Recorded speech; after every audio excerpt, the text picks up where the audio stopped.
Hay momentos en que todos necesitamos saber que las cosas mejorarán.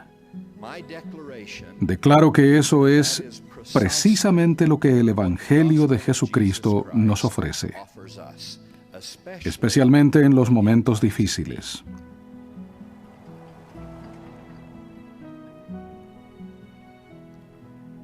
Hace 30 años, una pequeña familia decidió cruzar los Estados Unidos con todo lo que poseían en el remolque más pequeño que encontraron. Sin dinero, en un auto viejo, viajaron exactamente 55 kilómetros por la carretera.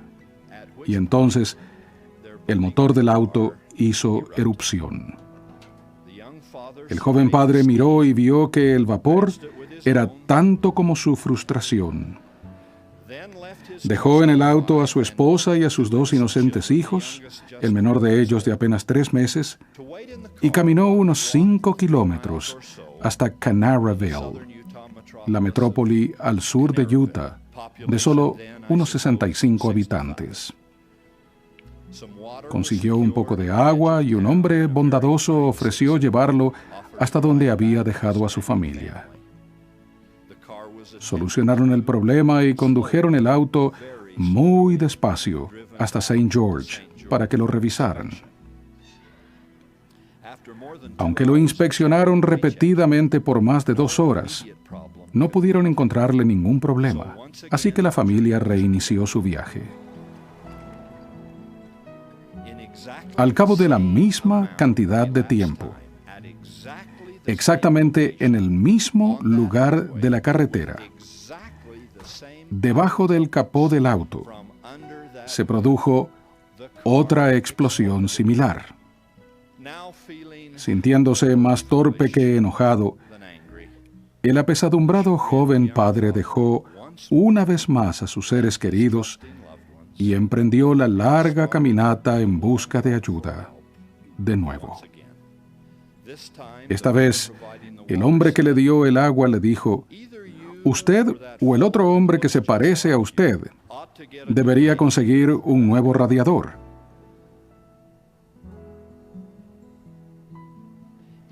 El hombre no sabía si reír o llorar ante las dificultades de la joven familia. «¿Qué distancia han recorrido?», preguntó. 55 kilómetros, respondí. «¿Cuánto les queda por viajar?». 4.200 kilómetros, le dije. «Bueno, es posible que usted haga el viaje y también su esposa y los 2 niños. Pero ninguno de ustedes va a llegar muy lejos en este auto». Sus palabras fueron proféticas. Hace solo 2 semanas pasé por ese mismo lugar. Mentalmente, por un instante, creí ver al borde del camino un viejo automóvil y a una joven devota esposa y 2 pequeños al lado. También imaginé ver un poco más adelante a un joven caminando hacia Canaraville, con el peso del temor evidente en cada paso. En ese momento imaginario, no me pude contener y le grité: «No te des por vencido. Sigue caminando. Sigue tratando. Habrá ayuda y felicidad más adelante. Algunas bendiciones llegan pronto, otras tardan más, y otras solo llegan en el cielo. Pero para los que acepten el Evangelio de Jesucristo, llegarán. Al final, todo estará bien. Confíen en Dios y crean en las cosas buenas que vendrán».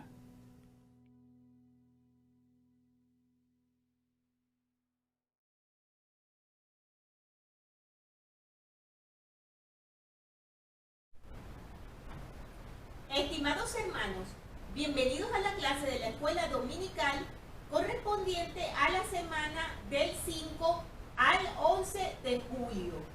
Nuestra clase se titula Grande será su galardón y eterna será su gloria. Vamos a estudiar las secciones de doctrinas y convenios número 76. Una sola sección, hermanos, pero una sección muy importante y muy especial. Es un poco extensa y les pido por favor que tengan paciencia, vayan escuchando con sumo cuidado. Si no tienen tiempo para escuchar el video completo, óiganlo por partes porque es bien importante. Tenemos la ventaja de tenerlo grabado y podemos subdividirlo para que vamos comprendiendo cada parte y tomando el tiempo necesario para poder mirar las escrituras, para poder comprender lo que el Señor nos explica en esta sección 76 que es tan importante, hermanos. Recordemos que habíamos hablado de la importante misión que tenía el profeta José Smith de hacer la traducción de la Biblia, lo que hemos venido explicando. Ya hacía aproximadamente un año que el profeta había reanudado de nuevo esa traducción junto con su escribiente Sidney Rigdon. Recordemos que el Señor en la clase pasada mencionábamos que les había mandado que salieran a predicar el Evangelio por los inconvenientes que se estaban suscitando debido a esas terribles cartas que el hermano Ezra Brooks había publicado en un diario y que tanto estaban perjudicando a la iglesia. Muy bien, se habían reanudado de nuevo esta traducción y se encontraba el profeta con Sidney Rigdon trabajando en esta labor. Habían regresado de una conferencia, como nos dice el manual y nos dice aquí en el cabecero de la sección, que habían regresado de la conferencia de Amherst. Esto fue en Highland, Ohio, el 16 de febrero de 1832. Recordemos que el profeta se había trasladado de Cleveland a Ohio buscando tener un poco más de tranquilidad para poder hacer esa revisión inspirada de la Biblia, y se había alojado en la casa de la familia Johnson. Allí se sucedió esta importantísima visión que vamos a estudiar en la sección 76. Entonces nos menciona: reanudé la traducción de las escrituras según las varias revelaciones que se habían recibido. Él explica que ya se habían recibido varias revelaciones y con el estudio de la Biblia que estaban haciendo se daban cuenta de que faltaban partes muy importantes de la Biblia con referencia a la salvación de los hombres.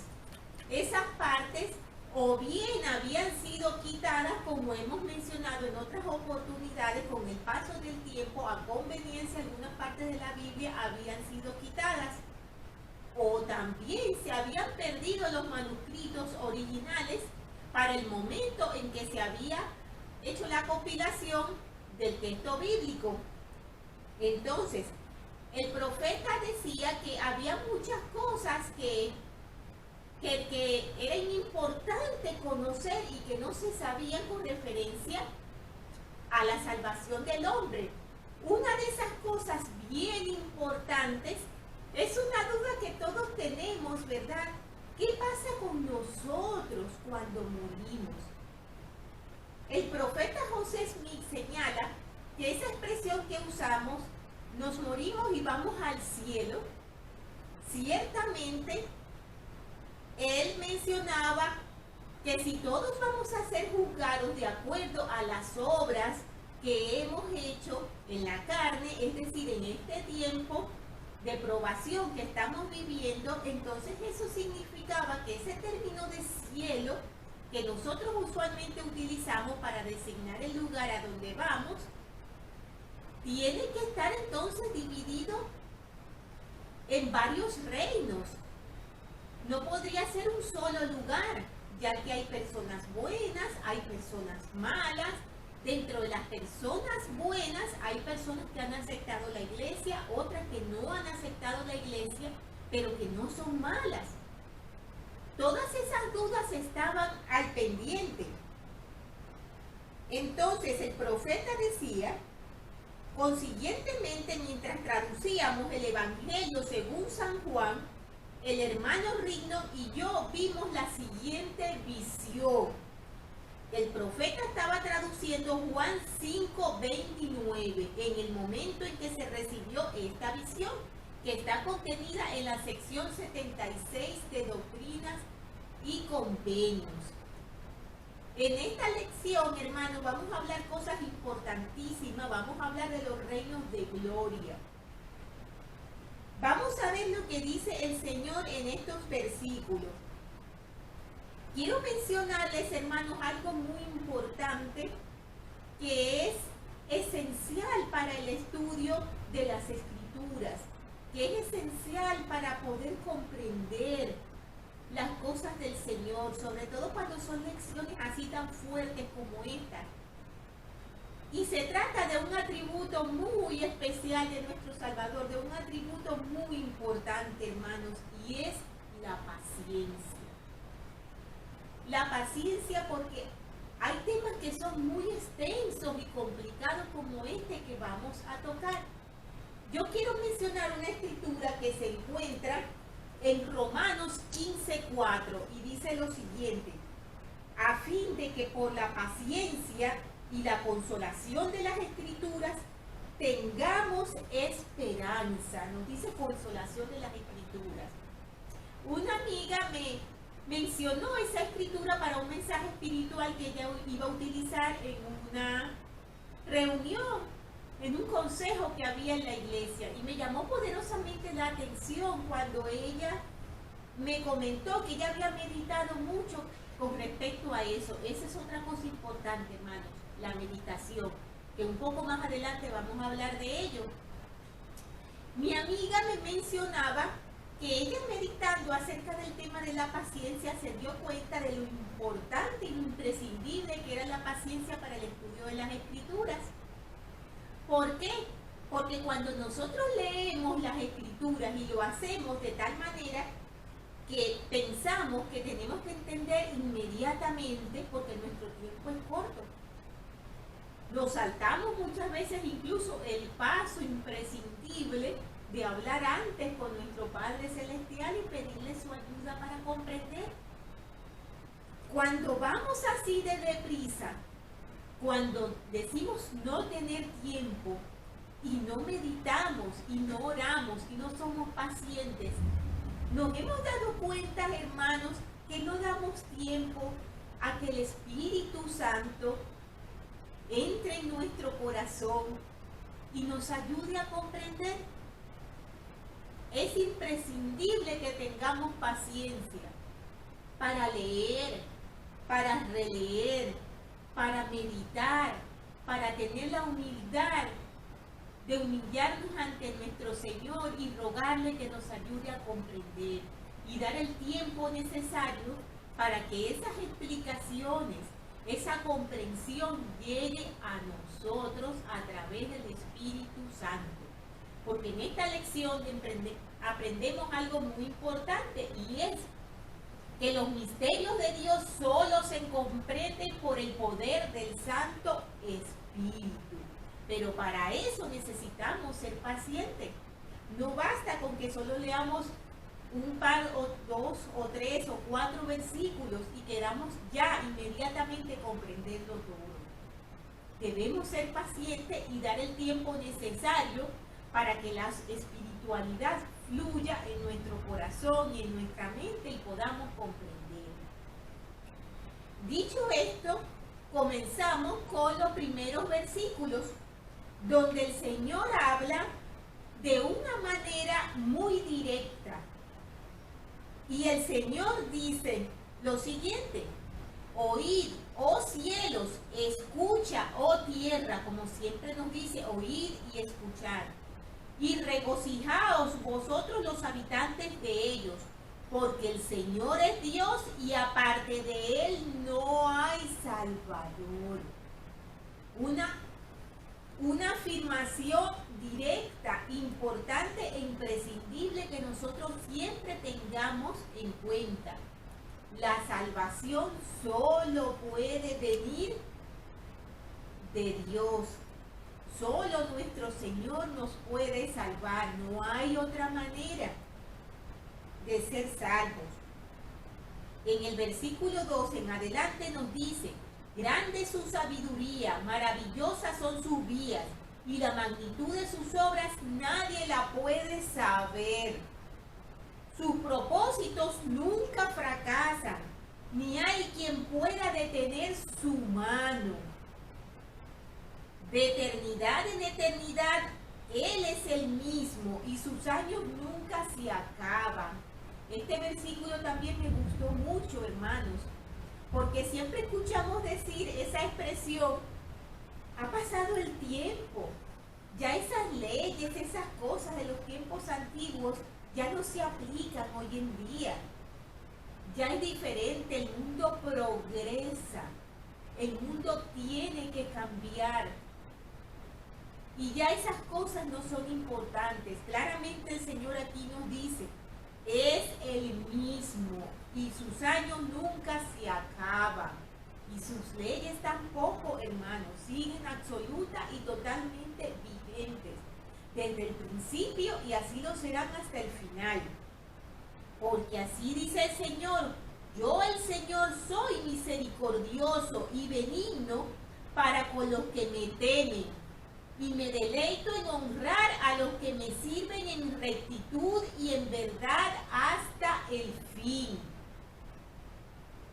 Y nos habla de las promesas para aquellos que perseveran hasta el fin y siguen sus caminos. Nos dice: grande será su galardón y eterna será su gloria, como nos dice el título de la clase. Una maravillosa promesa. Y a ellos les revelaré, todos los misterios, sí, todos los misterios ocultos de mi reino, desde los días antiguos y por siglos futuros les haré saber la buena disposición de mi voluntad tocante a todas las cosas pertenecientes a mi reino. El Señor aquí nos hace la confirmación directa y determinada de que la salvación solo puede venir de Él. Y tenemos, hermanos, aquí en las lecciones de nuestra clase, que la salvación viene mediante Jesucristo, el Hijo de Dios. Nosotros no podemos salvarnos de otra manera. Hagamos lo que hagamos, no es suficiente para ser salvos. Solo mediante la gracia de nuestro Salvador Jesucristo es que podemos ser salvos después de hacer todo cuanto podamos, como nos dicen las Escrituras. Tenemos que los misterios de Dios solo se comprenden por el poder del Santo Espíritu, como dijimos anteriormente. Y que Dios quiere que todos sus hijos gocen de la gloria celestial con Él. Esta lección es importantísima, hermanos, porque vamos a hablar aspectos muy fuertes que quizás nos puedan hacer sentir miedo, temor, o quizás de ver como imposible nuestra salvación, o de ver quizás de alguna manera como que nuestro Padre Celestial, Todopoderoso, está dispuesto a aplastarnos y se deleita en ello, dadas las dificultades y las cosas que ocurren en el mundo. Y no es así, hermanos. Él espera por nosotros. Como nosotros esperamos por nuestros hijos cuando se marchan, Él está esperando por cada uno de nosotros. Y Él quiere que tengamos esa eternidad a su lado. Vamos a continuar entonces aprendiendo acerca de esta importantísima lección. Tenemos que en el versículo 10 dice: porque por mi espíritu los iluminaré y por mi poder les revelaré los secretos de mi voluntad. Sí, cosas que ojo no vio ni oído oyó, ni han llegado siquiera al corazón del hombre. Entonces, el profeta José Smith habla de cómo fue el momento en que se inició esta maravillosa y especial visión. Y él nos dice que estaban junto con Sidney Rigdon, en el espíritu nos da la fecha, que es el 16 de febrero del año 1832, y menciona: fueron abiertos nuestros ojos e iluminado nuestro entendimiento por el poder del Espíritu, al grado de poder ver y comprender las cosas de Dios. La única manera en que se pueden comprender, a través del poder del Espíritu. Tenemos entonces que en el versículo 15 nos dice: porque mientras hacíamos la traducción que el Señor nos había designado, llegamos al versículo 29 del capítulo 5 del libro de Juan, que nos fue revelado así, nos dice el profeta José Smith, hablando de la resurrección de los muertos concerniente a los que oirán la voz del Hijo del Hombre. Y en el versículo 17 nos dice: y saldrán los que hayan hecho el bien en la resurrección de los justos, y los que hayan hecho el mal en la resurrección de los injustos. Vemos aquí dos resurrecciones, la de los justos y la de los injustos. Ahora, a causa de esto nos maravillamos, porque nos fue revelado por el Espíritu. Y mientras meditábamos, atención a esa palabra, hermanos, mientras meditábamos en estas cosas, el Señor tocó los ojos de nuestro entendimiento y fueron abiertos, y la gloria del Señor brilló alrededor. Fue así como fue comenzando esa visión. Vamos por partes aquí. Enseguida vamos a hablar de lo que se refiere a la resurrección de los justos y a los injustos. Vamos a explicarlo paso por paso. En este momento quiero mencionar acerca de esa palabra que hemos visto allí. Meditábamos, y lo importante que es, porque es imprescindible, hermanos, para comprender. Vamos a leer un poquito acerca de esa palabra. Cuando se recibió esta revelación, el profeta Sidney Rigdon estaba meditando. El profeta y Sidney Rigdon, perdón. El presidente Marion G. Romy dijo, hablando en cuanto al valor de meditar las palabras de vida eterna: al leer las Escrituras he sentido el estímulo de las palabras meditar, considerar y reflexionar, tan frecuentemente utilizadas en el libro de Mormón. El diccionario dice que estas palabras significan someter al examen interior, pensar, hacer el alma un examen detenido. Eso es meditar. Meditar es, según mi opinión, una manera de orar. Por lo menos en muchas ocasiones ha sido una forma de acercarse al Espíritu del Señor. Otras dos grandes visiones se recibieron como resultado de la meditación. Me gustó mucho que aquí nos dan unos ejemplos de otros momentos, y habrán otros más, pero aquí nos mencionan algunos momentos en los que en esa meditación y en ese estudio tan interiorizado de las Escrituras, otros también tuvieron visiones. Tenemos que Nefi dice que estaba reflexionando sobre lo que su padre había visto en el sueño, cuando fue arrebatado en el Espíritu del Señor, sí, hasta una montaña muy alta. Eso lo tenemos en 1 de Nefi 11, versículo 1. Y el presidente Joseph Fielding Smith contó que había recibido su notable visión del mundo de los espíritus en ocasión de estar en su cuarto meditando sobre las Escrituras y reflexionando. Sobre esto tenemos en Doctrinas y Convenios 138, versículos del 1 al 2. El presidente David McKay enseñó con respecto al valor de la meditación lo siguiente: creo que prestamos muy poca atención al valor de la meditación, que es un principio de devoción. La meditación es una de las puertas más secretas y sagradas por las que tenemos que pasar a fin de llegar a la presencia del Señor. Jesús nos dio el ejemplo. Poco después de ser bautizado y de recibir la aprobación del Padre, como lo vemos aquí en la lámina, este es mi Hijo amado en quien me complazco. Esto lo tenemos Mateo 3:17. El Salvador fue a lo que hoy conocemos como el monte de la tentación, donde durante 40 días de ayuno comulgó con su Padre y reflexionó sobre las responsabilidades de su gran misión. Uno de los resultados de esa comunión espiritual fue recibir una fuerza de tal magnitud que lo llevó a decirle al tentador: vete, Satanás, porque escrito está, al Señor tu Dios adorarás y a Él solo servirás.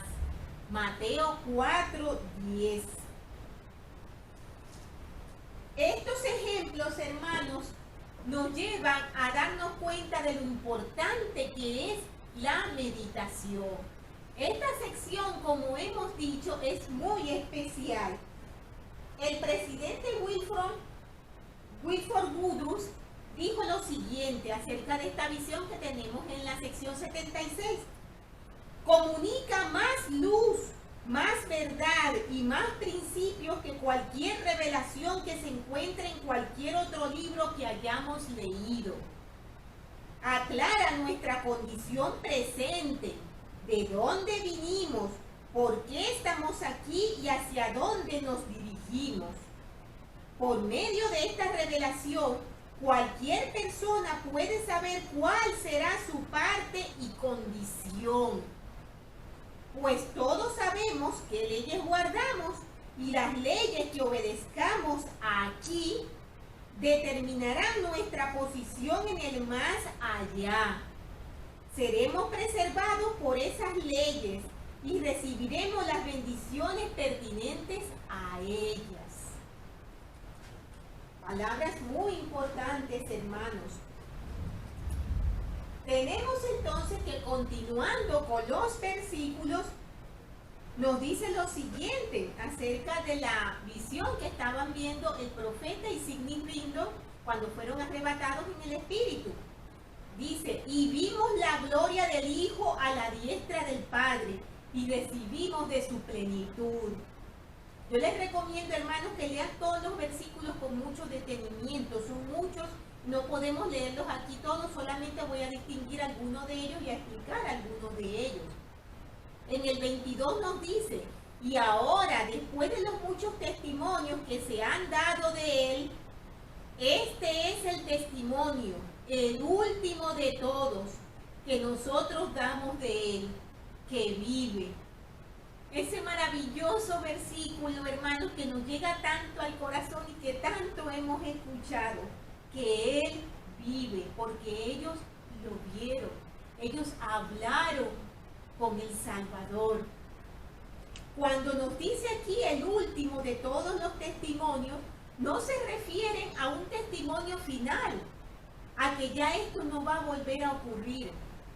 Se refiere que fue el último testimonio que se recibió de esa visión, el de ellos, que participaron de ella. En el 23 dice: porque lo vimos, sí, a la diestra de Dios, y oímos la voz, testificar que Él es el unigénito del Padre.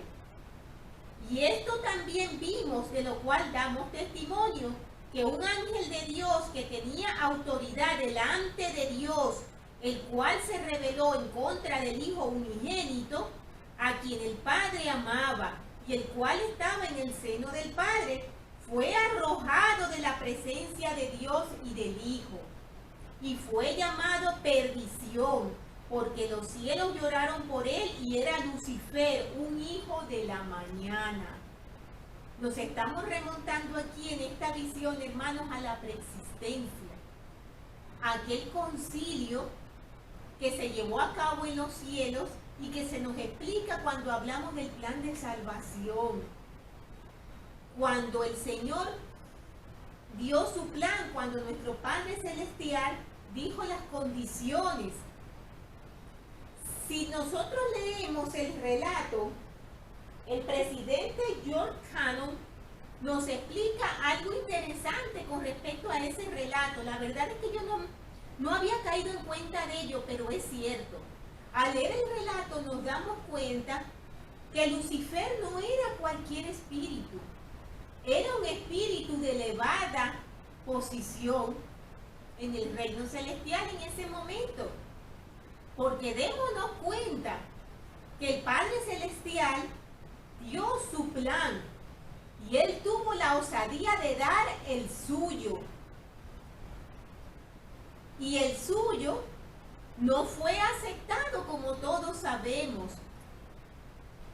Pero la tercera parte de las huestes celestiales siguió a Lucifer, lo cual significa que realmente era un personaje con una gran influencia, ya que su plan fue escuchado, fue seguido y fue del agrado de muchos espíritus que le siguieron. ¿Cuál era la gran diferencia que había entre Lucifer y el Hijo de Dios, Jesucristo? El amor y la obediencia por el Padre. Nuestro Salvador Jesucristo aceptó la misión de venir a la tierra a salvarnos, aceptó someterse a la voluntad del Padre. Luego de eso, como nos dicen los versículos, Lucifer fue arrojado de la presencia de Dios y del Hijo, como nos menciona aquí. Tenemos que en el versículo 29 nos dice algo importante, dice: por tanto les hace la guerra a los santos de Dios y los rodea por todos lados. Quiero detenerme en ese versículo y vamos a explicar un poquito de ello, porque hay algo bien importante, hermanos, presten atención. Muchas veces, cuando nos vemos rodeados de dificultades, de tentaciones, de pruebas tan fuertes, a veces tendemos a decir: ¿por qué el Señor nos somete a estas cosas tan fuertes? Parece que quisiera que cayéramos. No se da cuenta que somos seres humanos, que es tan difícil para nosotros, sino que imposible, según nuestras palabras en esos momentos, resistir esas tentaciones que nos desvían al otro camino. ¿Por qué somos sometidos en eso? Si Él sabe que somos seres humanos mortales y podemos pensar, Él sabe que vamos a fallar, que podemos fallar, nos castiga por ello al caer, siendo que nosotros somos tan débiles. Hay algo en lo que no hemos caído en cuenta, hermanos, y es que cuando el Señor nos mandó aquí a la tierra, nosotros vinimos provistos de una gran fortaleza para poder resistir esas tentaciones. Que no la desarrollamos, que no la sacamos, que no la fortificamos, es otra cosa, pero la fortaleza la tenemos. El Señor no es injusto. Él no nos va a castigar por algo que nosotros no podemos evitar. Recibimos el castigo porque nosotros podemos evitar caer en la tentación y sin embargo caemos. Eso es un detalle imprescindible que conozcamos y aceptemos, hermanos. Vamos a leer un poquito con respecto a ese versículo tan importante. Este versículo advierte que Satanás buscará hacer la guerra a los santos. Sobre eso tenemos en Apocalipsis 12:17. Aunque tiene gran poder, este es limitado. El profeta declaró: hay tres principios independientes: el espíritu de Dios, el espíritu del hombre y el espíritu del diablo. Todos los hombres tienen poder para resistir al diablo. Los que tienen cuerpo tienen poder sobre los que no lo tienen. El presidente George Cannon afirmó que toda persona tiene poder suficiente para resistir a Satanás. El Señor Dios nos envió aquí a obtener experiencia en estas cosas, a fin de que podamos distinguir entre el bien y el mal y cerrar el corazón a todo lo malo.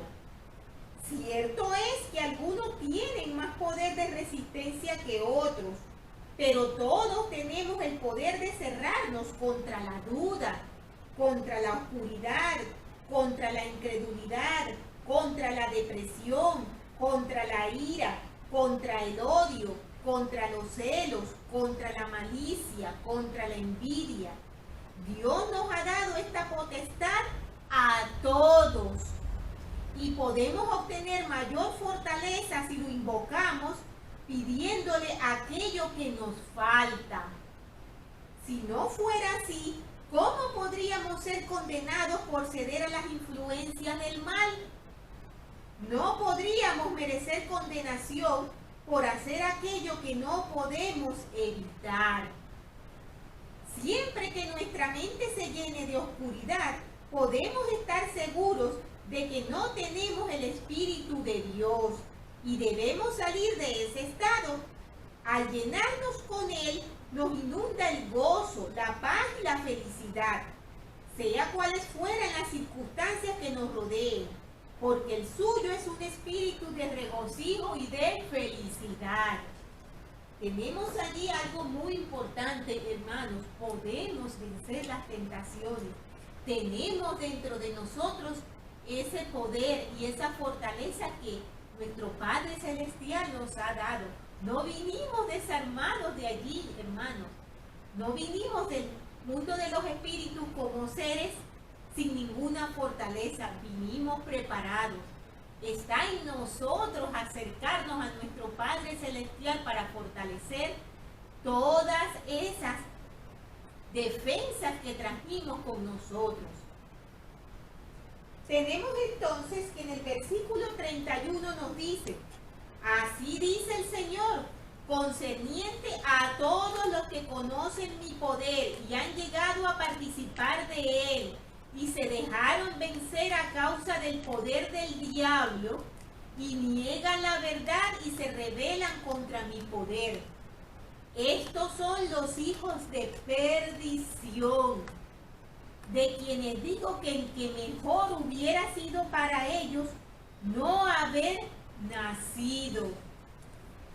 Habiendo negado al Santo Espíritu después de haberlo recibido, y habiendo negado al unigénito del Padre, crucificándolo para sí mismos y exponiéndolo a vituperio. Estamos hablando allí de esa expresión tan fuerte que hemos escuchado de los hijos de perdición. Y podemos preguntarnos, ¿qué tanto conocimiento debemos nosotros tener como para podernos convertir en hijos de perdición? ¿Cuán tan cerca del Padre podemos estar para que luego al alejarnos nos convirtamos en hijos de perdición? Vamos a leer un poquito con respecto a esto, hermanos. Tenemos que para llegar a ser hijos de perdición se tiene que pecar contra el Espíritu Santo.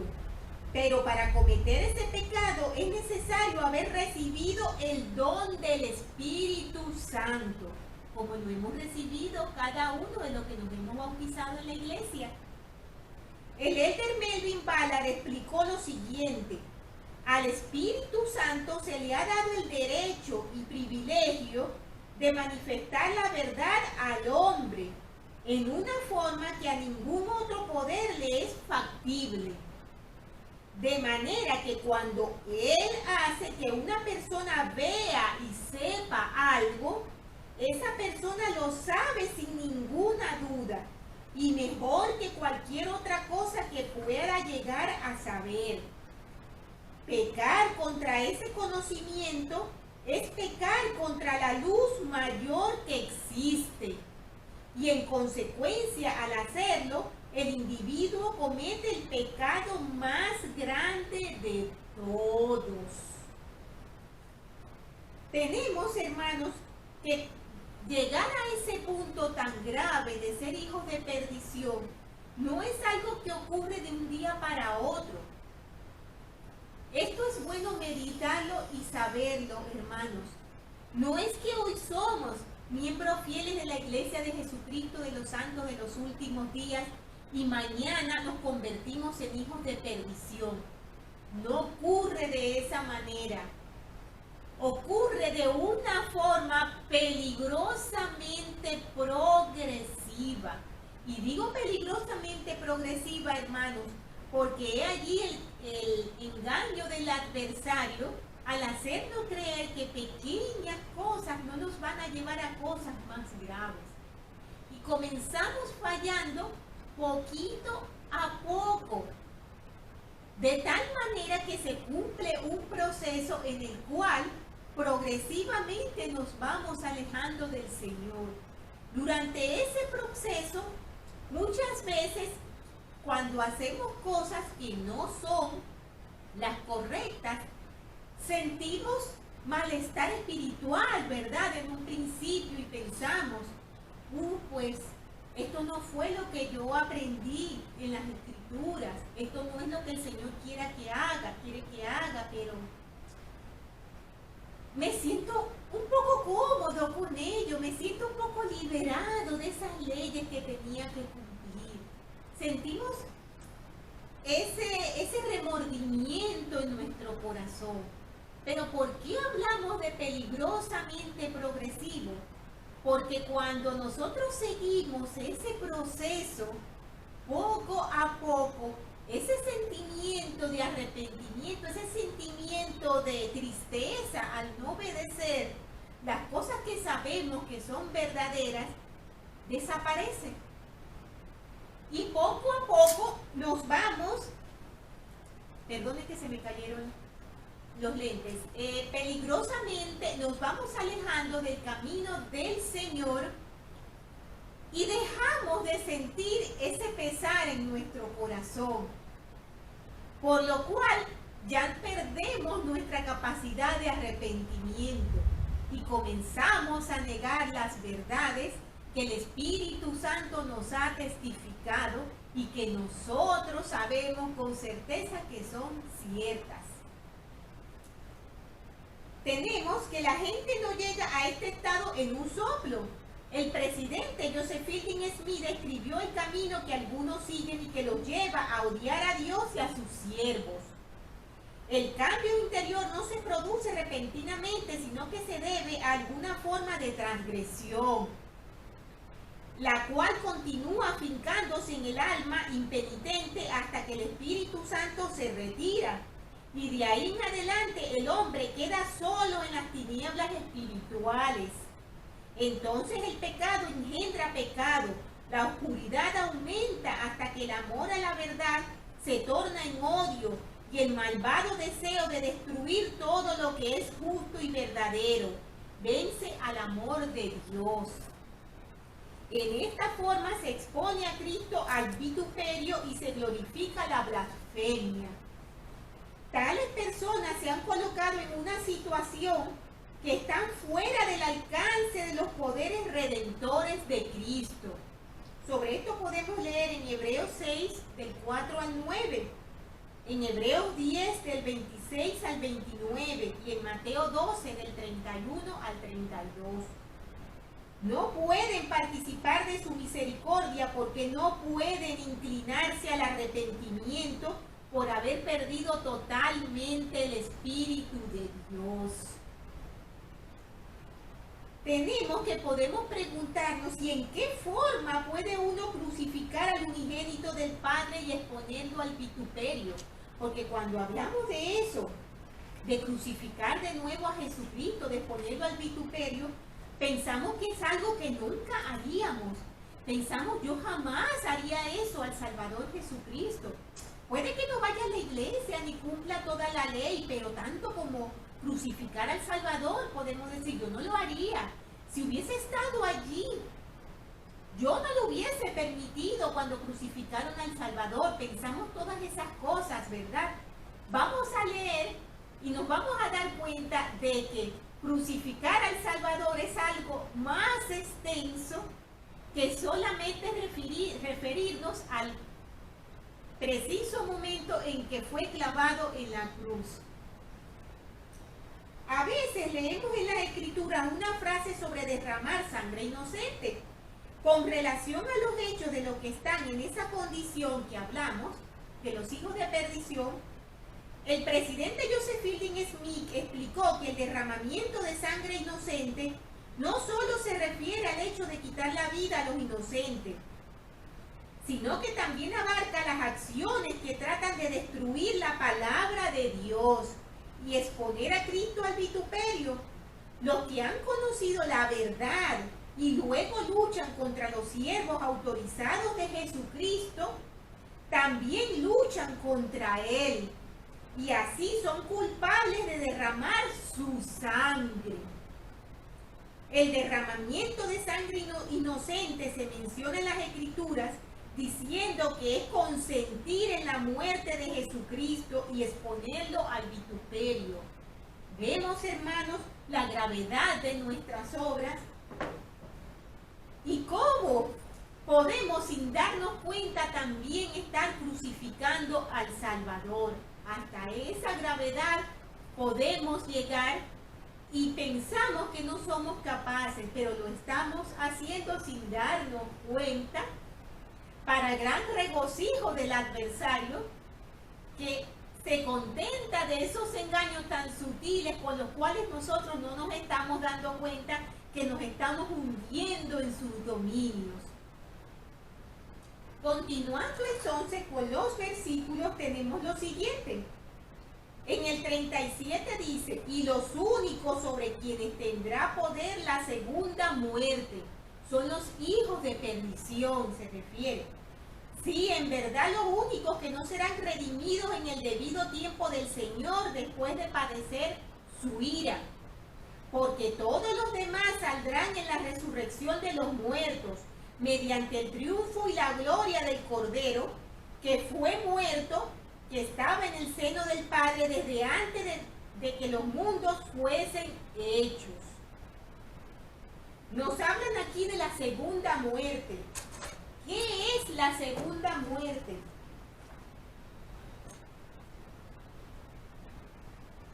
La frase segunda muerte, tal como aparece aquí, se refiere a la muerte espiritual que recaerá sobre los hijos de perdición que han resucitado. Según lo que escribió el elder Bruce McConkie, dice: la muerte espiritual es ser expulsado de la presencia del Señor, morir en cuanto a la justicia, morir para las cosas del Espíritu. Por eso el Señor dijo en nuestra época que los hijos de perdición son los únicos sobre quienes tendrá poder alguno la segunda muerte, como leímos en el versículo 37 ahora mismo, refiriéndose a tener poder después de la resurrección. Porque tal vez podamos confundirnos y pensar: pero los hijos de perdición entonces no van a resucitar. No es así, hermanos. ¿Resucitarán los que habiendo tomado un cuerpo lleguen a ser hijos de perdición? Podemos preguntarnos eso. El presidente George Cannon explicó lo siguiente. Él quiso referirse a ellos explícitamente como los únicos sobre los que la segunda muerte tendrá poder, porque todos los demás saldrán por la resurrección de los muertos mediante el triunfo y la gloria del Cordero. Estos que se excluyen son los únicos que estarán sujetos a la segunda muerte. Nos estamos refiriendo a los hijos de perdición. Pero no significa que ellos no han de resucitar. Todos vamos a resucitar, absolutamente todos. Esto en ningún sentido quiere decir que no tendrán resurrección los hijos de perdición. Jesús, nuestro Señor y Salvador, murió por todos, y todos resucitarán, buenos y malos, blancos y negros, gentes de todas las razas, pecadores o no. Y no obstante lo grave que hayan sido sus pecados, la resurrección de sus cuerpos es segura. Jesús ha muerto por ellos y todos serán redimidos de la tumba mediante la expiación que Él ha efectuado.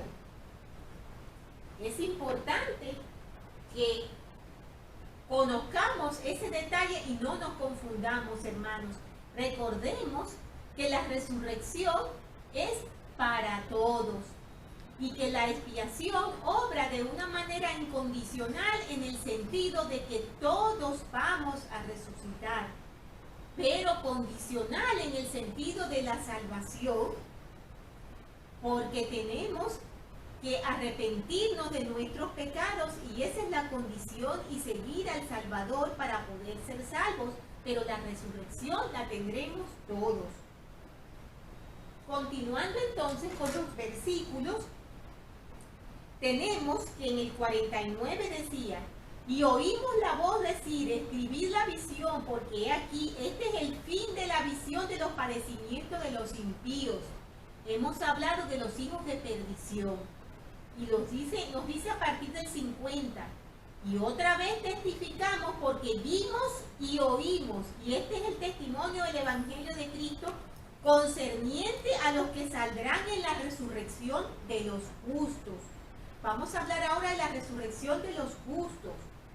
Estos son los que recibieron el testimonio de Jesús y creyeron en su nombre, y fueron bautizados según la manera de su sepultura, siendo sepultados en el agua en su nombre, y esto de acuerdo con el mandamiento que Él ha dado, para que guardando los mandamientos fuesen lavados y limpiados de todos sus pecados, y recibiesen el Santo Espíritu por la imposición de las manos del que es ordenado y sellado para ejercer este poder. Nos recordamos de nuestro bautismo en la iglesia, ¿verdad, hermanos? Y son quienes vencen por la fe y son sellados por el Santo Espíritu de la promesa, que el Padre derrama sobre todos los que son justos y fieles. Estos son los que constituyen la iglesia del primogénito. Vamos entonces ahora a explicar un poco esta parte de la revelación que se refiere a la resurrección de los justos. Cuando hablamos de las personas justas, yo siempre tuve una duda antes de conocer la iglesia que a lo mejor muchos de ustedes también tienen. Pensamos, vamos a ver, hay personas que no son miembros de la iglesia de Jesucristo de los santos de los últimos días. Esas personas son malas, porque no pertenecen a la iglesia. No necesariamente, hermanos. Como nos decía el profeta Nelson en un mensaje en la conferencia general, hay personas buenas, hay personas honorables que aportan mucho a la sociedad y son personas que viven vidas tranquilas, viven vidas siendo buenos, sirven a otros, pero no han querido, bien han conocido la iglesia y no la han aceptado, o bien no la han conocido. Hay una diferencia con esto, de lo que vamos a hablar un poquito más adelante en la lección.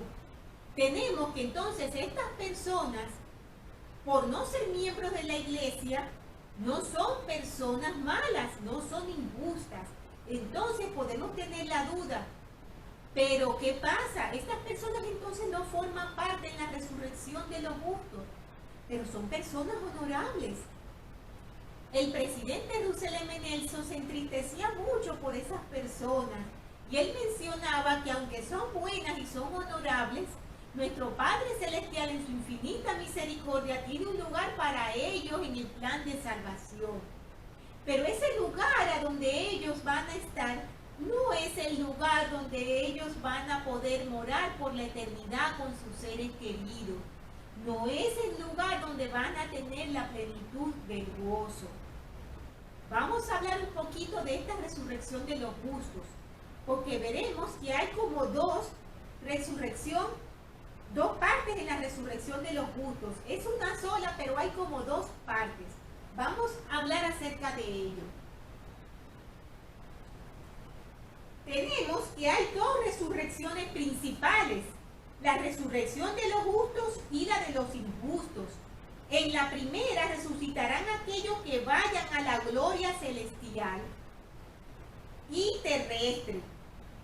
En la primera resurrección.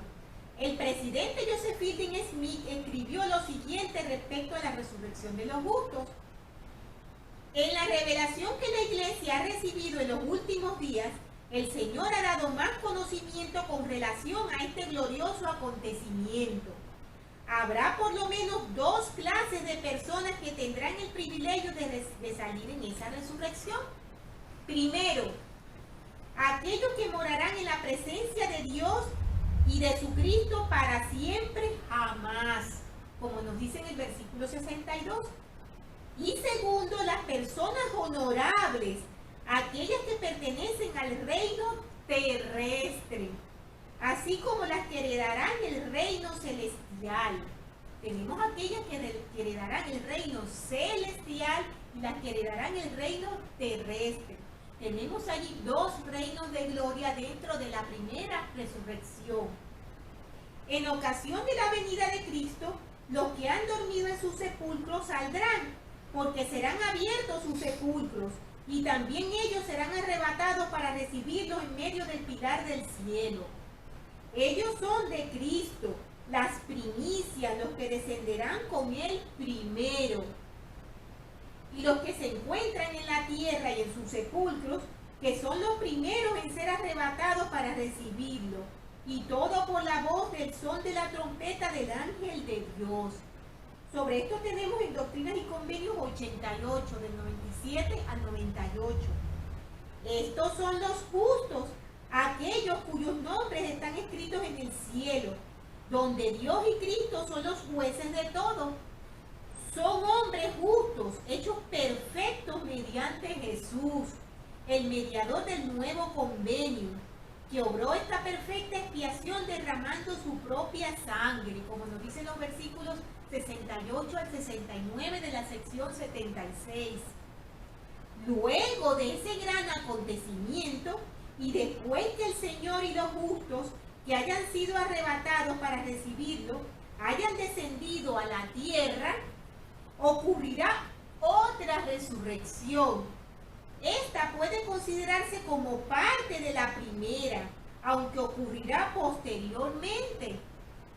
Y en ella resucitarán las personas que pertenecen al orden terrestre, aquellos que no fueron dignos de ser arrebatados para recibirlo, pero que son dignos de resucitar para gozar del reinado milenario. Tenemos allí entonces claramente, hermano, explicado lo que corresponde a la resurrección de los justos. Tenemos dentro de la resurrección de los justos las primicias del Salvador, los que irán al reino celestial, aquellos miembros fieles de la Iglesia de Jesucristo, de los santos de los últimos días, que han perseverado hasta el fin y se han perfeccionado en el Salvador. Y aquellos honorables y buenos que no han sido malos, pero que no han aceptado el Evangelio de Cristo, no han cumplido con las ordenanzas de salvación necesarias para su exaltación, irán entonces al reino terrestre. Ambos pertenecen a la resurrección de los justos, pero el reino de gloria, es diferente. Vamos a continuar también con otra parte importante que mencionamos allí. Hablamos del Santo Espíritu de la promesa. Es uno de los nombres que escuchamos en las Escrituras y que se refiere también al Espíritu Santo. En esta parte de las Escrituras, ¿qué significa eso del Santo Espíritu de la promesa? Vamos a hablar de ello. El Elder Bruce McConkie definió al Santo Espíritu de la promesa diciendo: es el Santo Espíritu que fue prometido a los santos, o en otras palabras, el Espíritu Santo. Esta denominación se emplea relacionada con el poder sellador y ratificador del Espíritu Santo. Esto es el poder que Él tiene para aprobar y ratificar los actos justos del hombre para que tengan la misma validez en la tierra y en los cielos. todos los convenios, contratos, vínculos, compromisos, juramentos, votos, efectuaciones, uniones, asociaciones o aspiraciones deben ser selladas por el Santo Espíritu de la promesa, así por tiempo como por toda la eternidad, mediante el que ha sido ungido, si se desea que tenga eficacia, virtud o fuerza en la resurrección de los muertos. Porque todo contrato que no se hace con este fin termina cuando mueren los hombres, como nos dice Doctrinas y Convenios 132:7. Sellar es ratificar, justificar o aprobar. De ese modo, un acto sellado por el Santo Espíritu de la promesa es ratificado por el Espíritu Santo. Es un acto aprobado por el Señor. Y la persona que ha tomado sobre sí la obligación es justificada por el Espíritu en aquello que ha hecho. Una acción puede llevar el sello de ratificación. Escuchen esto con atención, hermanos. Una acción puede llevar el sello de ratificación solo cuando los que participan en el contrato son dignos por su rectitud de recibir la aprobación divina. Estos son sellados por el Santo Espíritu de la promesa que el Padre derrama sobre todos los que son justos y fieles. Si no son justos y fieles ni dignos, se le niega ese sello. Es importante tener en cuenta eso, hermanos, la dignidad, porque quizás podemos caer en el error de pensar que solo por el hecho de haber hecho las ordenanzas y pensar, bueno, yo no era del todo digna de hacer esa ordenanza, pero aún así yo la hice. Hecha está, y está sellada en los cielos y en la tierra. Y podemos pensar, ya he hecho mi parte en ese sentido. Aunque yo salga de la iglesia, aunque yo me desvíe, yo ya he hecho lo que necesito hacer para mi salvación. No es así, hermanos. Para que ese sellamiento sea ratificado por el Santo Espíritu de la promesa, se requiere dignidad y se requiere perseverar hasta el fin. Aspectos muy importantes a tomar en cuenta, hermanos. Continuando entonces con los versículos, tenemos que en el 58 nos dice, de modo que, como está escrito, son dioses, sí, los hijos de Dios. Esa expresión tan bonita que a algunas personas asusta cuando decimos que llegaremos a ser dioses, porque en verdad lo seremos, hermanos, si nosotros llegamos a nuestra exaltación, a morar con nuestro Padre Celestial. Es una maravillosa promesa que el Señor cumplirá. Estos morarán en la presencia de Dios y de su Cristo para siempre, jamás. Refiriéndose específicamente a los justos que saldrán en la primera resurrección como primicias del Salvador, es decir, a los que obtendrán la gloria celestial, que morarán con el Padre y el Hijo. Quienes van hacia el reino terrestre solo tendrán o podrán gozar de la presencia del Hijo, más no del Padre. Tenemos entonces que en el versículo 71 nos dice, y además vimos el mundo terrestre. Vamos a hablar ahora de la gloria de los que estarán en el reino terrestre. Y he aquí, estos son los de lo terrestre, cuya gloria se distingue de la gloria de los de la iglesia del primogénito, que han recibido la plenitud del Padre, así como la de la luna difiere del sol en el firmamento. He aquí, estos son los que murieron sin ley, y también los que son los espíritus de los hombres encerrados en prisión, a quienes el Hijo visitó y predicó el Evangelio para que fuesen juzgados según los hombres en la carne, quienes no recibieron el testimonio de Jesús en la carne, mas después lo recibieron. Son los que van a llegar a la gloria del reino terrestre. Vamos a explicar un poco esa parte, hermanos, y es un poco lo que habíamos estado hablando antes, cuando distinguíamos entre las personas justas, ¿verdad? Allí, en esta resurrección de los justos, de las personas que van a la gloria terrestre, como hemos mencionado, nosotros tenemos que hablar de algo muy importante. Sé que esto es bastante tedioso y largo, hermanos. Por eso les pido paciencia y que poco a poco vayan tratando de leer los versículos, aunque tengan que dividir esta lección por partes en días. Pero háganlo con cuidado. Vamos a explicar algo muy importante en estas personas justas y que es motivo de confusión.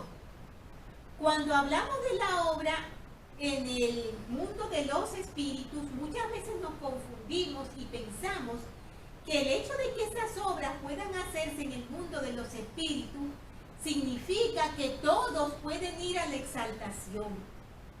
Hay una gran diferencia entre estas personas justas, hermanos, hablando de esta parte de los seres humanos. Tenemos las personas justas que no conocieron el Evangelio, que no tuvieron la oportunidad de conocerlo. Estas personas van a tener la oportunidad en el mundo de los espíritus y si lo aceptan, tendrán la oportunidad de estar en la gloria celestial, ya que ellos no tuvieron en su tiempo de probación la oportunidad de conocer el Evangelio. Que el Señor es infinitamente justo y misericordioso. Si estas personas buenas y justas en su tiempo de probación no tuvieron la oportunidad de obtener estas verdades y de poder realizar todas estas ordenanzas, el Señor los va a ayudar.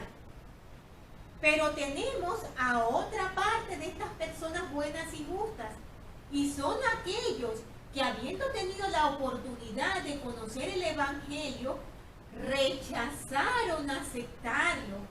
Aquellos a quienes se les dio la oportunidad de pertenecer a la iglesia verdadera, a la iglesia de Jesucristo, de los santos de los últimos días, y no aceptaron. Siguieron siendo personas buenas y honorables, pero no aceptaron el Evangelio. Estas personas no pueden llegar a la exaltación. El Señor en su infinita misericordia no los considera malos, no los considera inicuos. Tiene un lugar para ellos, como nos dijo el presidente Nelson. Pero todo lo que se les puede conceder es la gloria terrestre, ya que ellos sí tuvieron la oportunidad de aceptar el Evangelio y poder ir hacia el mundo de los espíritus con todas sus ordenanzas realizadas y con todo el camino hecho de acuerdo a la ley que el Señor nos ha dado. Entonces tenemos allí una diferencia muy importante, hermanos, entre las personas justas, las que pueden tener la exaltación, aunque no hayan aceptado aunque no hayan tenido el Evangelio aquí porque no pudieron conocerlo, y aquellas que tuvieron la oportunidad y no lo aceptaron.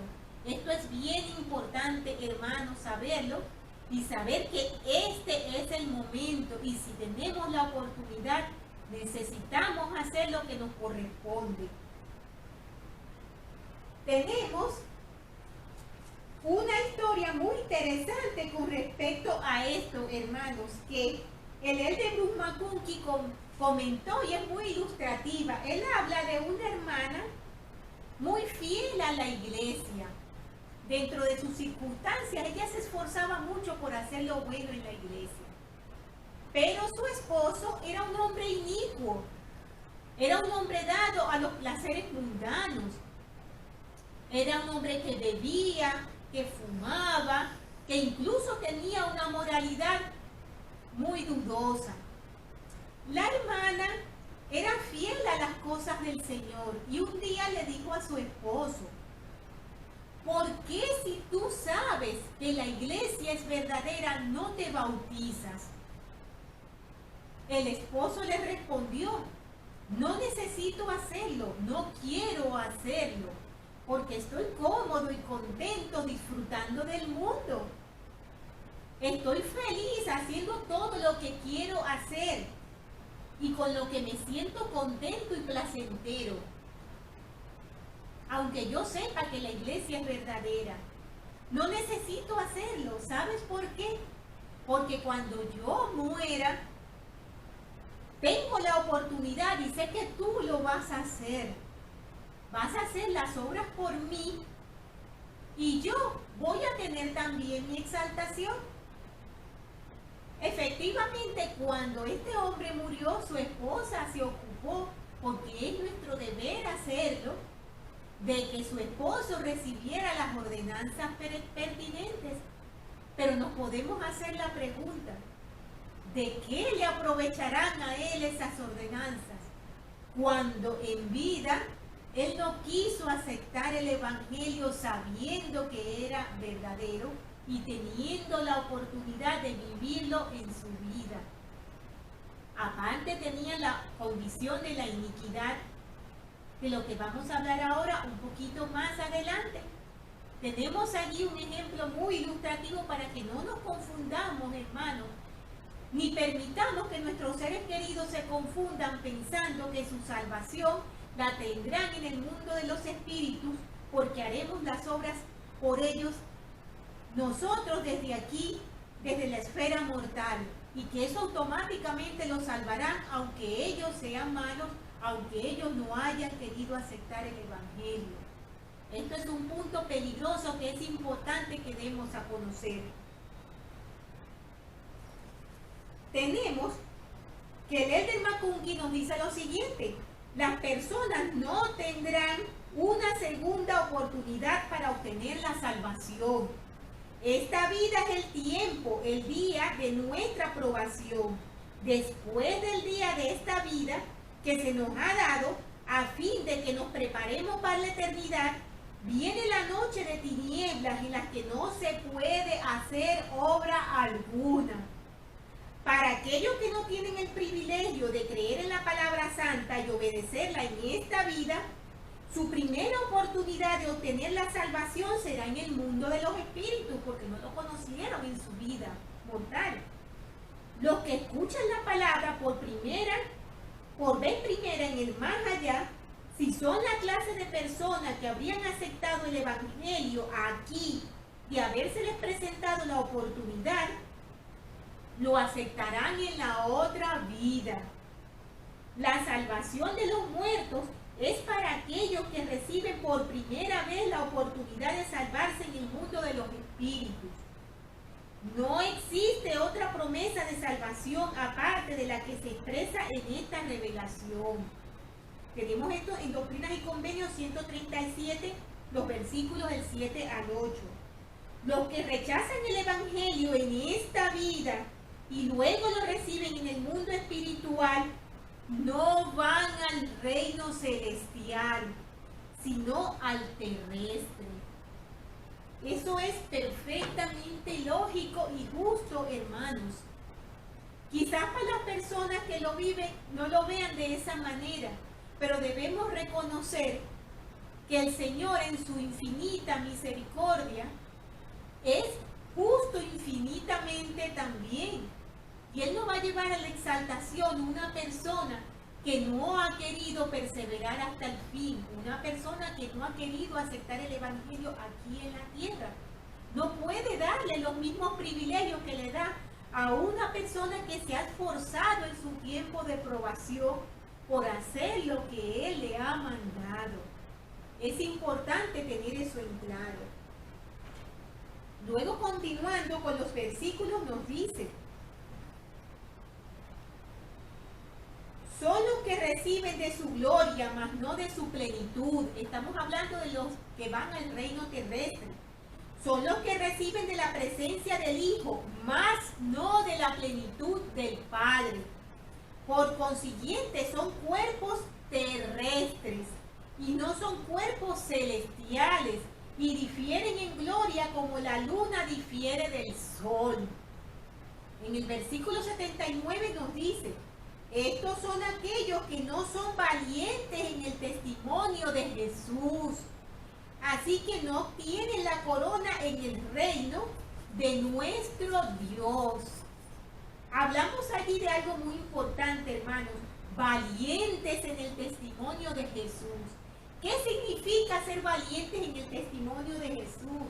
Tal vez pensemos, a lo mejor ser valientes en el testimonio de Jesús es tener el valor de agarrar un megáfono y ponerme en la calle a hablar acerca de lo que dice el libro de Mormón y a testificar de Jesús. No se trata de eso. Vamos a hablar de lo que significa ser valientes en el testimonio de Jesús.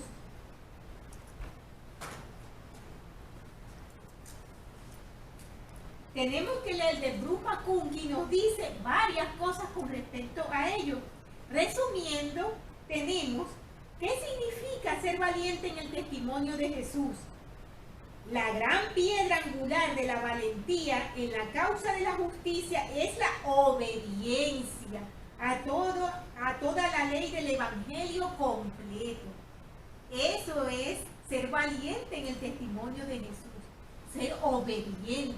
Quizás no asociemos mucho la obediencia con la valentía, pues eso es ser valiente, hermanos, ser obedientes a lo que nuestro Padre Celestial nos manda, tener el valor de hacerlo, la voluntad y la determinación de seguir su ley. Ser valiente en el testimonio de Jesús es creer en Cristo y su Evangelio con inalterable convicción. Es algo más que creer y saber. Debemos ser hacedores de palabras y no tan solamente oidores. No todo el que me dice Señor, Señor entrará en el reino de los cielos, sino el que hace la voluntad de mi Padre que está en los cielos. Palabra de nuestro Salvador Jesucristo que se encuentra en Mateo 7:21. Ser valiente en el testimonio de Jesús es ponerse del lado del Señor, es votar como Él lo haría, es pensar lo que Él piensa, creer lo que Él cree, decir lo que Él diría si se encontrara en la misma situación. Es tener la mente de Cristo y ser uno con Él, como Él lo es con su Padre. Esto lo tenemos en un mensaje que se llama Sé valiente en la batalla de la fe, en la día 1 de abril de 1975, del elder Bruce McConkie. Tenemos entonces que continuando, nos dice en el 80, y este es el fin de la visión que vimos de lo terrestre, que el Señor nos mandó a escribir mientras todavía estábamos en el Espíritu. Y además, tenemos en el versículo 81, nos dice, vimos la gloria de lo celestial. Vamos ahora a hablar del reino celestial.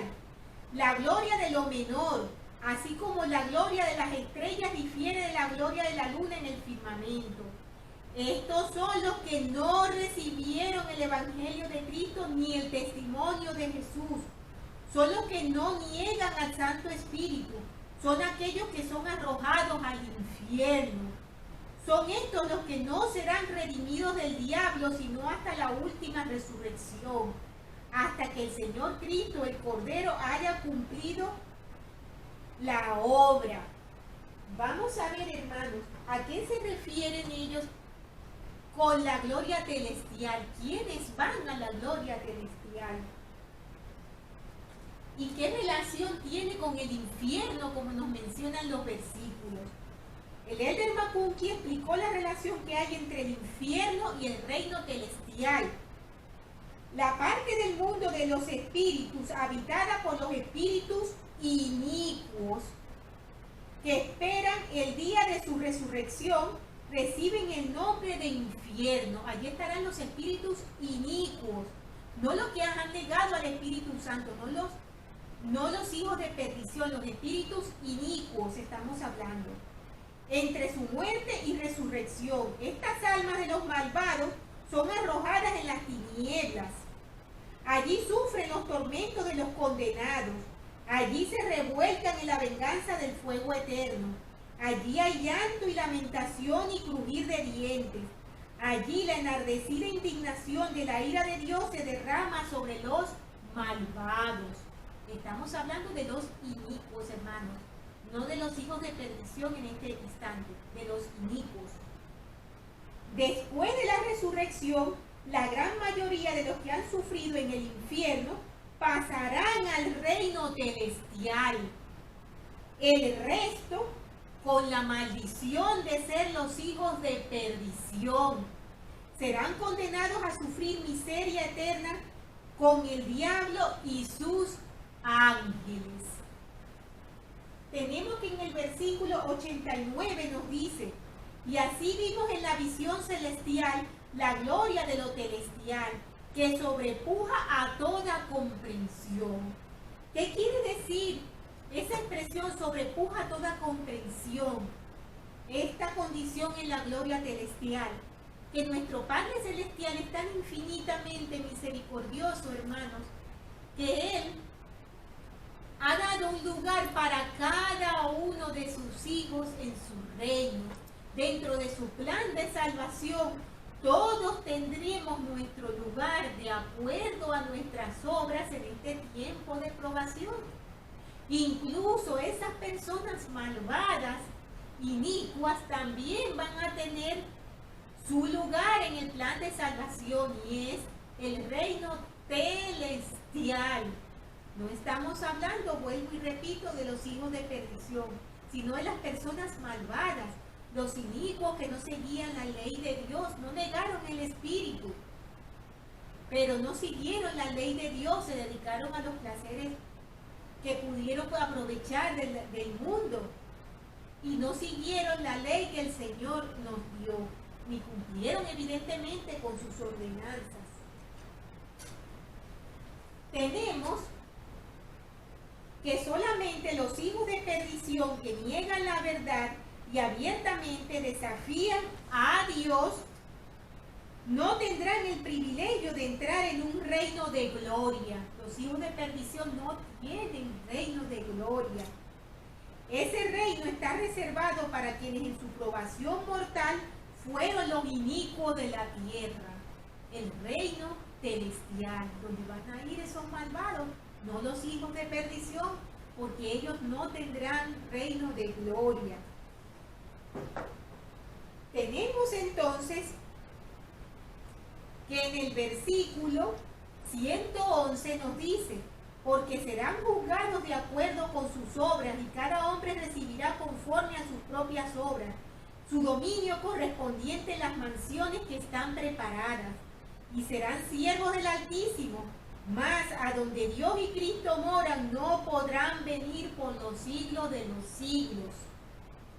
Y en el 114 nos dice: pero grandes y maravillosas son las obras del Señor y los misterios de su reino que Él nos enseñó, los cuales sobrepujan a toda comprensión en gloria, en poder y en dominio, los cuales nos mandó no escribir mientras estábamos aún en el Espíritu, y no es lícito que el hombre los declare, ni tampoco es el hombre capaz de darlos a conocer, porque solo se ven y se comprenden por el poder del Santo Espíritu, que Dios confiere a los que lo aman y se purifican ante Él, a quienes concede este privilegio de ver y conocer por sí mismo.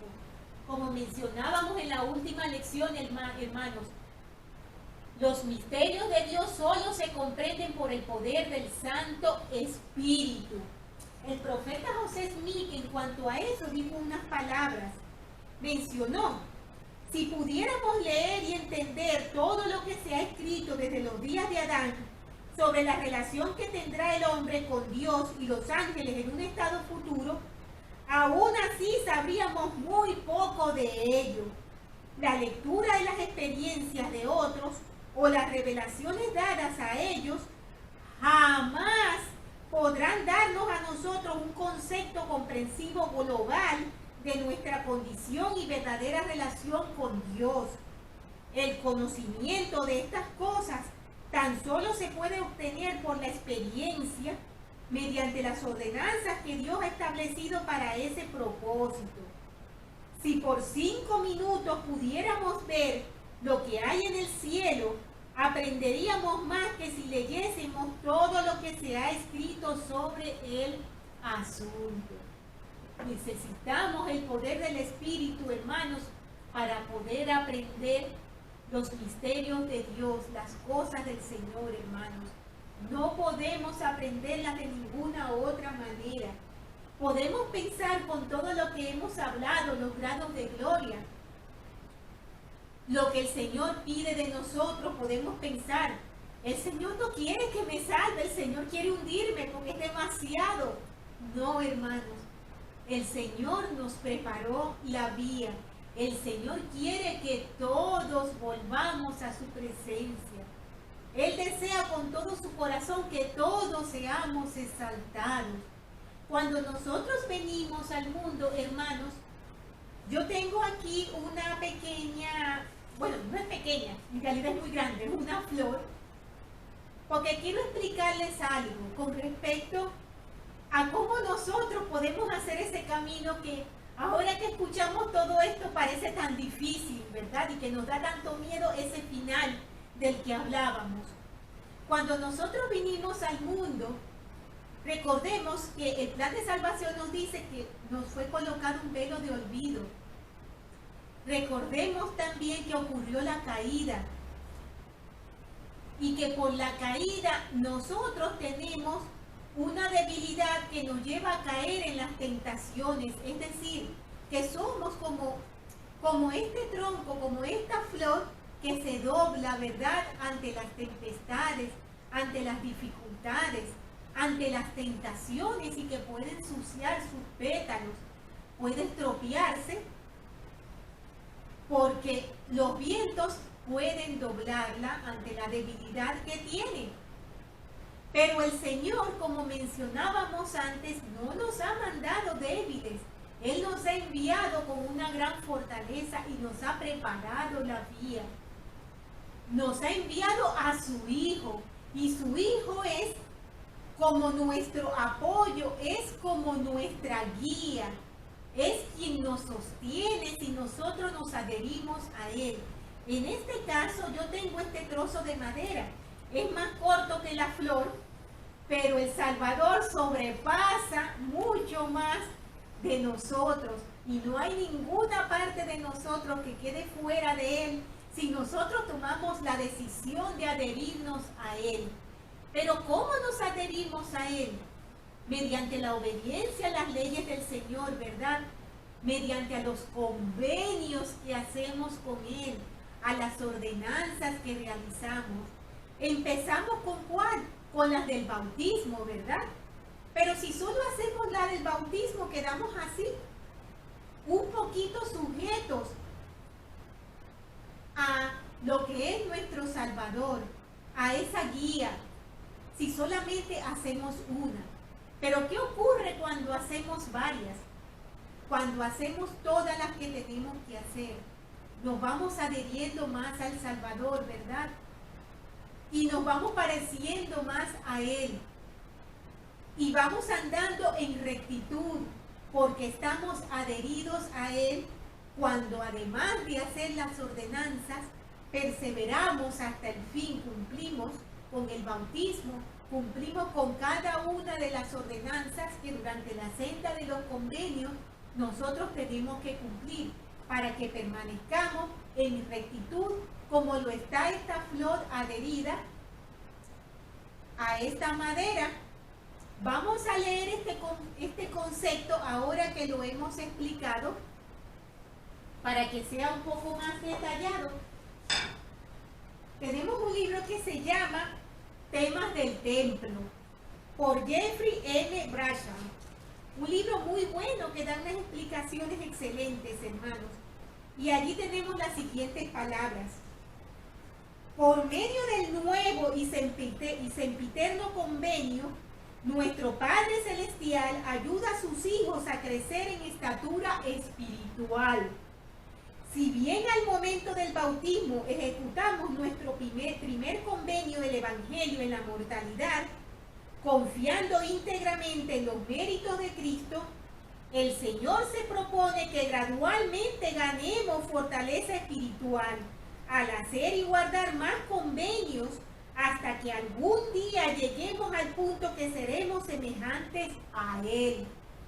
Como ha escrito Chauncey Ridley, los seres humanos pueden ser salvos solamente uniéndose a Cristo. Es como si nuestra tarea fuera estar con la frente en alto ante el Padre.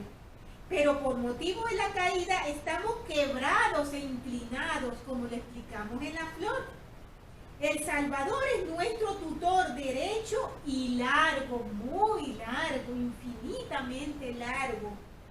Si nos atamos a Él, envolviendo nuestra persona y la suya con sus convenios fuertes que progresivamente nos llevan a su forma y naturaleza, entonces podemos llegar a ser justos como Él y podemos ser salvos. Pero sin Él no somos nada. El nuevo y sempiterno convenio es nuestra guía de crecimiento, por la cual el Salvador nos fortalece hasta que podamos transitar el camino angosto de la justicia y la misericordia por nosotros mismos. Sí podemos, hermanos. Quizás nos veamos difícil, largo y complicado y temeroso al escuchar de todas estas cosas, pero sí podemos. Sé sin ninguna duda, hermanos, que esta es la iglesia verdadera.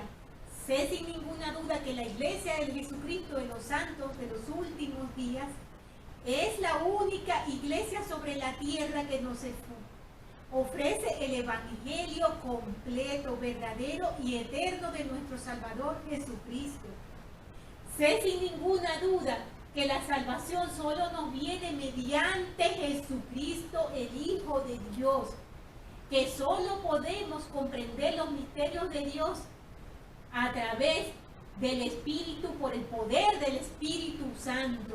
Y no me cabe ninguna duda que nuestro Padre Celestial no nos quiere en la oscuridad, nos quiere en la luz, nos quiere a su lado, nos quiere por la eternidad exaltados como dioses. Él nos ama, nuestro Salvador nos ama y nos espera con los brazos abiertos. Sé sin ninguna duda que el libro de doctrinas y convenios, así como todos los libros canónicos de la Iglesia, la perla de gran precio, el libro de Mormón, la Biblia, todos estos libros son verdaderos y sé que estas revelaciones las dio el Señor a nuestro profeta José Smith, que es nuestro profeta de la restauración, así como hoy tenemos un profeta vidente y revelador que es el presidente Russell M. Nelson. Y no me cabe ninguna duda, hermanos, que nuestro Salvador Jesucristo resucitó y que Él vive, nos ama, cuida de nosotros y es nuestro tutor y nuestro apoyo para crecer fuertes, firmes y volver de nuevo a la presencia de nuestro Padre Celestial y de nuestro Salvador Jesucristo. Y todas estas cosas dejo con mucho amor y humildad en el sagrado nombre de Jesucristo. Amén. Por favor, hermanos, estudien la siguiente lección que se titula Yo os guiaré. Doctrinas y Convenios 77 al 80. Que tengan, hermanos, una estupenda semana.